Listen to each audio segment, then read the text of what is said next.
दादा अबू के जनाजे वाले दिन जब कोई नहीं देख रहा था, मैंने चुपके से एक फोन उनके सूट की जेब में रख दिया।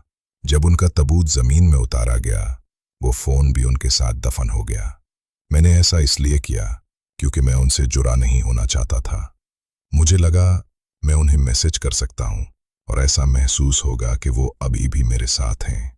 उस रात मैंने हिम्मत की और पहली दफा उन्हें मैसेज किया, दादा अबू, मुझे आपकी बहुत याद आ रही है।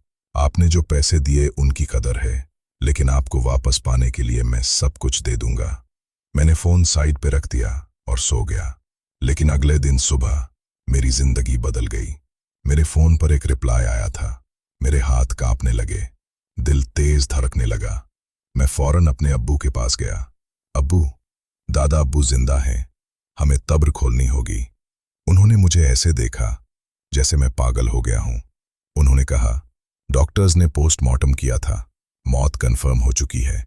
यहां तक कि उनका दिल भी निकाल दिया गया था।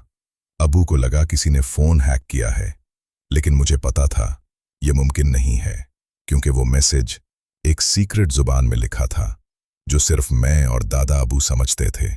कोई और उसे नहीं लिख सकता था। जब अबू नहीं मने तो मैं अकेला कब्रिस्तान चला गया। मैंने उस फोन पर कॉल की जो कब्र में दफन था। घंटी बजती रही, लेकिन किसी ने उठाया नहीं। वक्त गुजारता गया और धीरे धीरे सब नॉर्मल लगने लगा। मैंने इस बात को भूलने की कोशिश की, लेकिन फिर स्कूल डांस की रात आई। मैंने अपनी क्लास की एक लड़की को डांस के लिए पूछा। तभी स्कूल का सबसे डेंजरस लड़का गुस्से में आ गया। वो मुझे बाहर ले गया और बिना कुछ कहे मुझे मारना शुरू कर दिया। उसने मुझे बुरी तरह पीटा और बेइज्जती की हालत में छोड़ दिया। मेरे टीचर ने मुझे बचाया और कहा कि कंप्लेन करो, लेकिन मैंने मना कर दिया। मुझे डर था वो और ज्यादा डेंजरस हो जाएगा। उस रात मैंने फिर उस दफन फोन पर मैसेज किया। मैंने सब कुछ बता दिया। दादा अबू, मुझे डर लग रहा है, काश आप यहां होते। अगली सुबह खबर आई, वो लड़का मर चुका है। मैं वहां पहुंचा।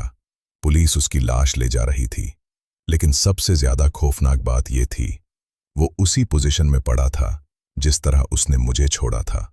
सबने कहा यह एक्सीडेंट था, लेकिन मैं जानता था इसके पीछे कुछ और है। उस रात मैंने फिर उस नंबर पर कॉल की और धीरे से कहा, मैंने कभी नहीं चाहा कि वो मारे। फिर मैंने कहा, अगर इसमें आपका हाथ है तो दीवार पर 3 दफा नॉक करें। मैंने फोन रख दिया और खामोशी में सुनने लगा। थक थक थक। मेरा खून जम गया। तभी मेरा फोन बज उठा। स्क्रीन पर लिखा था, दादा अबू कॉलिंग। मैंने कांपते हाथों से कॉल उठाई।